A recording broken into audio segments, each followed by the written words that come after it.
Hello friends. स्वागत है आपका हमारे यूट्यूब चैनल आर के हिंदी कहानियों में। आज की कहानी है तुम देना साथ मेरा। इस बार शादी की सालगिरह पर कुछ खास करने की इच्छा है माहिरा की। बेटे अर्नव और आरव भी यही चाहते हैं। वैसे तो टीनेजर्स की अपनी दुनिया में मग्न रहते हैं, लेकिन इवेंट में जान डालने को दोनों तैयार हैं।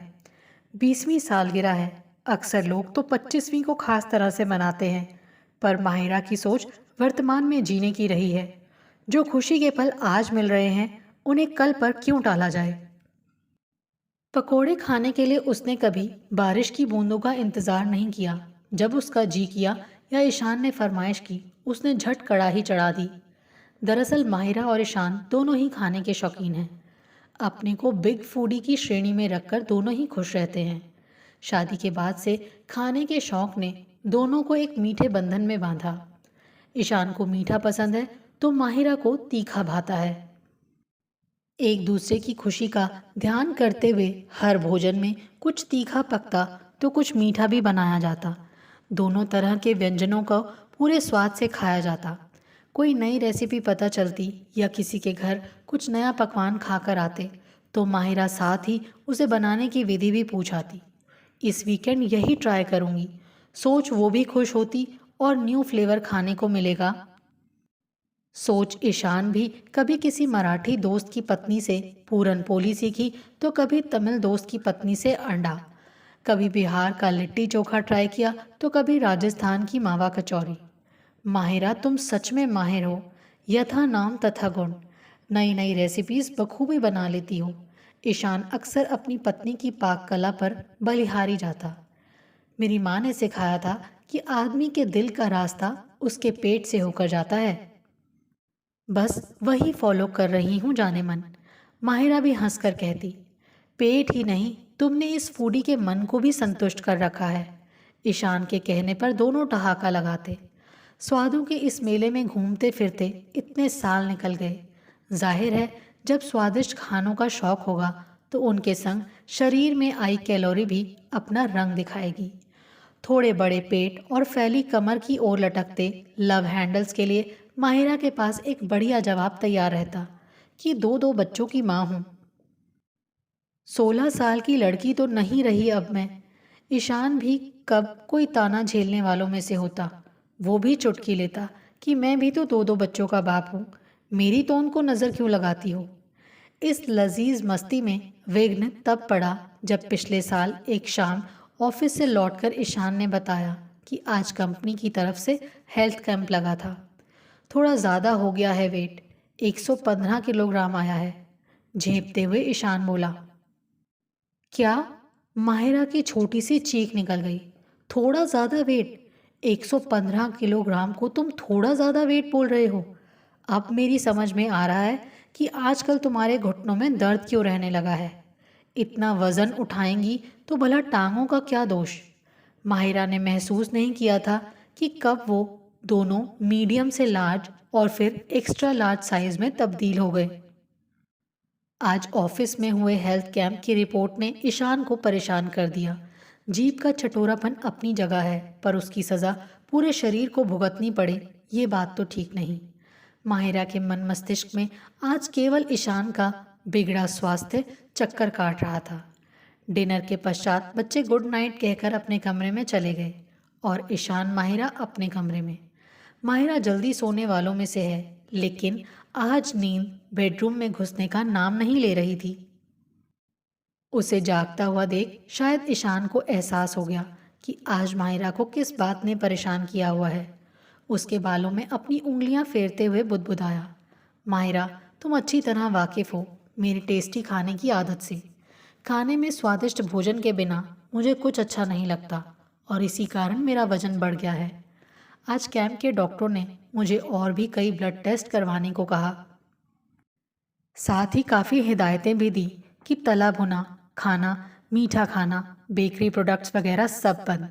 इतना कहकर वो धीरे से हंसा। इन्हें क्या मालूम एक फूडी के लिए जीभ का स्वाद क्या होता है। इनकी सलाह मानकर जीना भी कोई जिंदगी हुई। जिंदगी जिंदा दिली का नाम है। डरने वाले क्या खाक जिया करते हैं। डॉक्टरों की बात को इतना लाइटली मत लो ईशान। अगर अभी से शरीर अनहेल्दी हो जाएगा तो बुढ़ापे में क्या होगा? माहिरा ने अपनी चिंता व्यक्त की। तुम हो ना मेरा बुढ़ापा संभालने के लिए। अभी का टाइम तो अच्छी तरह जिए। वैसे भी मैंने कई इंश्योरेंस पॉलिसियां ले रखी हैं। Don't worry dear. ईशान की बातों से माहिरा को समझते देर नहीं लगी कि वो अब भी अपना स्वाद त्यागने को तैयार नहीं है। एक गुड न्यूज़ दे दूं तुम्हें। मैंने इस लॉन्ग वीकेंड के लिए कॉर्बेट नेशनल पार्क में रिजॉर्ट बुक करा लिया है। बस अब तैयारी कर लो एक छोटे से हॉलिडे की। कुछ समय के लिए माहिरा चिंतित अवश्य हो उठी थी, लेकिन ईशान की जिंदा दिली ने जिंदगी को फिर यथावत चला दिया। 2 दिनों में एक शॉर्ट वेकेशन के लिए जाना था, सो माहिरा तैयारी में जुट गई। मौसम के अनुसार सभी के कपड़े, कैमरा, दूरबीन, चार्जर, कुछ खाने पीने का सामान सब पैक करते हुए उसने अगले 2 दिन बिताए। ईशान को उसके हाथ के बने स्नैक्स इतने भाते थे कि उसने पूरे मन से चकली, मठरी और नमक पारे बनाए। साथ ही मफिन और नट्स एंड डेट केक सूखे नाश्ते के लिए बना लिए। शनिवार की अल्प सुबह चारों अपनी गाड़ी में सवार होकर निकल पड़े। हल्का फुल्का नाश्ता रास्ते में चलती कार में करते गए। जब गजरौला पहुंचे तब जाकर सबने ज्ञानी ढाबे पर पेट भर कर खाया। ढाबे के खाने की बात ही और होती है। साथ ही कड़क चाय पीकर सबकी थकान छूमंतर हो गई। पूरे 5 घंटों का सफ़र तय कर उनकी car Jim Corbett national park पहुंची। रामनगर में बुक किए रिजॉर्ट में पहुंचकर सब कुछ देर सुस्ताए। बच्चों, आज का प्लान है जीप सवारी। शाम 4 बजे चलेंगे। ईशान की बात सुनकर दोनों बच्चे खुश हो उठे। बच्चों के साथ घूमने का यही आनंद है। उनका उत्साह बड़ों में भी उमंग और ऊर्जा भर देता है। आज जीप सफारी के मज़े लेते हैं और कल सुबह चलेंगे एलिफेंट सफारी पर। सुबह के समय में शेर देखने के चांस बहुत होते हैं और फिर हाथी के ऊपर बैठकर जंगल की सैर के क्या कहने। ईशान की योजना ने बच्चों को ये के नारे लगाने पर विवश कर दिया। जीप सफारी में सभी ने बहुत आनंद उठाया। हालांकि शेर के दर्शन नहीं हुए, पर कल सुबह हाथी की सवारी पर शेर देखने की आशा लिए चारों रिजॉर्ट लौट आए। पूरे दिन के थके हुए खाना खाकर चारों अपने अपने बिस्तर पर ढेर हो गए। कल सुबह जल्दी उठना था, सो जल्दी सोने का निर्णय पहले ही तय था। सोते हुए अचानक माहिरा को ऐसा प्रतीत हुआ कि बिस्तर पर कुछ हलचल हो रही है। उसने उठकर देखा तो ईशान बड़ी व्याकुलता से अपनी छाती सहला रहा था। क्या हुआ? माहिरा ने पूछा। ईशान हौले से बोला, अजीब घबराहट सी हो रही है। करीब 1 घंटे से जागा हुआ हूँ। टॉयलेट भी हो आया, पर ऐसे लग रहा है जैसे छाती में गैस हिट कर रही है। कोई चूरन लाई हो क्या? ईशान की छटपटाहट देखकर माहिरा बेचैन हो उठी। इतनी रात गए यहाँ घर से बाहर। समय देखा तो रात के 2 बज रहे थे। बाहर का खाना खाया है, क्या पता उसी से अपच हो रही हो। थोड़ा टहल कर देखो। माहिरा के सुझाव पर ईशान उठकर कमरे में ही धीरे धीरे टहलने लगा। काफ़ी देर से टहल रहा हूँ, पर आराम नहीं आया, तब जाकर वापस बिस्तर पर बैठ गया था। ईशान के बिगड़ते मुंह से माहिरा समझ रही थी कि उसे तकलीफ हो रही है। उसने तत्काल रिजॉर्ट की रिसेप्शन पर फ़ोन किया। यहाँ कोई डॉक्टर ऑन कॉल की सुविधा तो नहीं थी, पर हल्द्वानी में कई अच्छे अस्पताल हैं, ये बताया गया। बच्चे सो रहे थे। ईशान की तबीयत में कोई सुधार ना आता देख माहिरा ने अस्पताल जाने का निर्णय लेकर एक टैक्सी बुलवा ली। बच्चों को यहीं रूम में सोता छोड़कर दोनों टैक्सी से हल्द्वानी के लिए रवाना हो गए।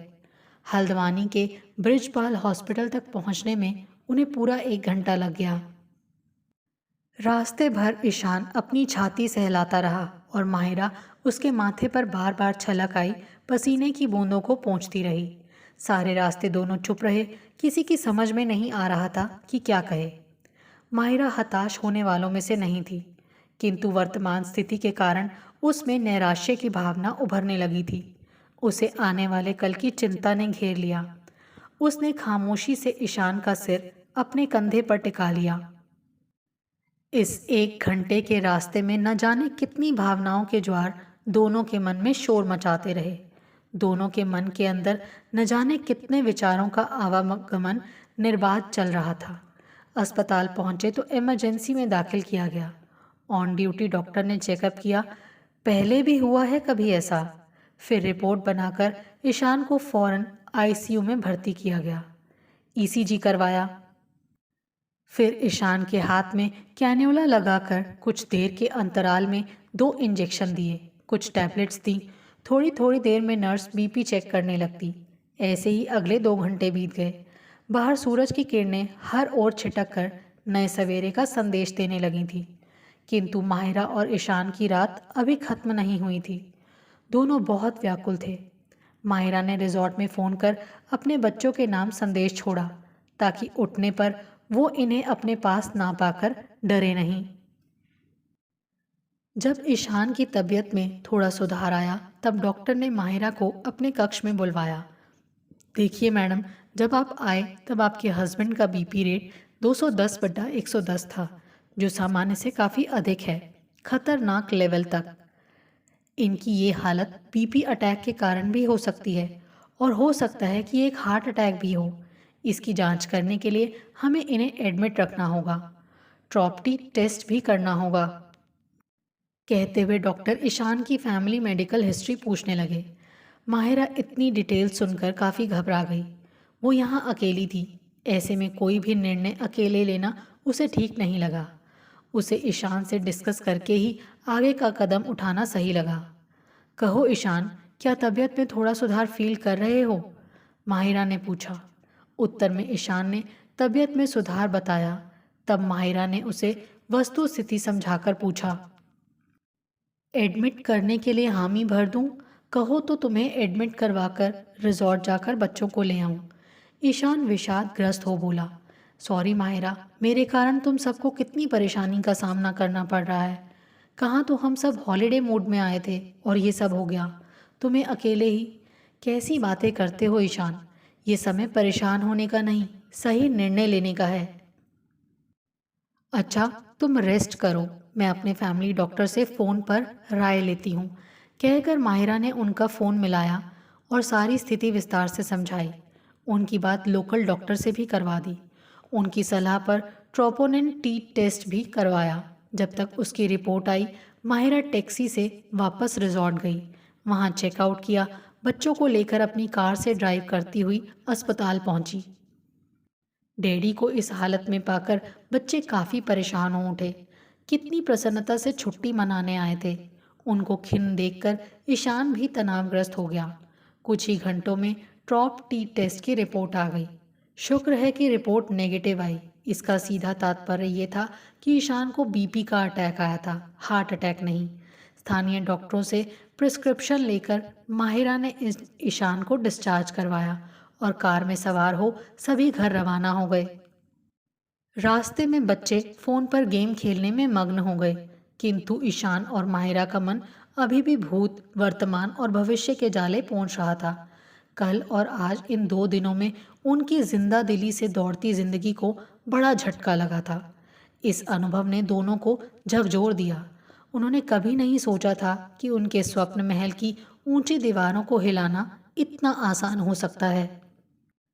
आगे ऐसी स्थिति ना उत्पन्न हो, ये सोचकर माहिरा ने अपने गृहस्थ जीवन को और प्रबल करने की ठान ली। जैसे नए रेसिपीज माहिरा में एक नया जोश फूंक देती, वैसे ही ईशान का स्वास्थ्य वापस ठीक करने की इच्छा ने उसके अंदर एक नव ऊर्जा का संचार कर डाला। जीभ का जुनून छोड़ा नहीं जा सकता, पर कंट्रोल तो किया जा सकता है।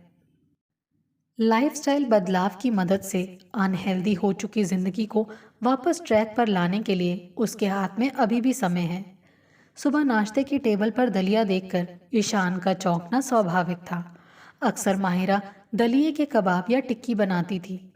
दलिया उन्हें बीमारों का खाना जो लगता था। खाकर तो देखो ईशान, के चेहरे पर उभर आए भावों को परखते हुए माहिरा बोली। दलिया भी टेस्टी हो सकता है, मैंने कभी सोचा नहीं था।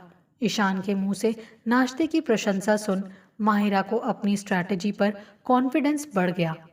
आज का सारा दिन उसने बढ़ते वजन का सेहत पर असर और वजन घटाने के तरीकों के बारे में सर्च करने में बिताया। दिन ढले जब ईशान घर लौटा तो वो पूरी तैयारी के साथ सबके सामने आई। माहिरा के हाथ में कॉपी, पेन और कुछ प्रिंट आउट देखकर ईशान को थोड़ा अचंभा हुआ। ईशान, मुझे अपनी ज़िंदगी तुम्हारे साथ वैसे ही व्यतीत करनी है जैसी अब तक जीती आई हूँ, खुशी से, प्यार में डूबकर और हंसते खेलते। ईशान का हाथ अपने हाथों में लेकर उसने बात शुरू की। अपने शरीर के प्रति हमारा सबसे पहला कर्तव्य है और नेक्स्ट आती है हमारी फैमिली। फिर उसने अपने दोनों बेटों को पुकारा। अर्नव, आरव, आज तुम्हें एक कहानी सुनाती हूँ। तुमने सर्कस में जगलर देखा है ना, वो कैसे एक साथ कई बॉल्स उछालता पकड़ता है। वैसे ही हम सब जीवन के जगलर्स हैं। हम सब के हाथों में 5 बॉल्स हैं, 3 रबड़ की और 2 कांच की। रबड़ की बॉल्स को उछालो, गिराओ, पर वो टूटेंगी नहीं, वापस बाउंस करके हमारे हाथ में आ जाएंगी। किंतु कांच की बॉल्स अगर गिरी तो टूटना तय है। माहिरा अपने तीनों दर्शकों ईशान, अर्नब और आरव, जो पूरी तल्लीनता से उसे देख सुन रहे थे, की आंखों में आंखें डालकर आगे कहने लगी। हमारा प्रोफेशन, हमारी धन संपदा और हमारा फ्रेंड सर्कल, ये तीनों हैं रबड़ की बॉल्स। एक बार छूट गई तो इनका फिर से मिल पाना संभव है। हमारा स्वास्थ्य और हमारा परिवार, ये दोनों हैं कांच की बॉल्स। इनके प्रति लापरवाही बरती और यदि ये हाथ से फिसल गए तो अपना नुकसान तय समझो।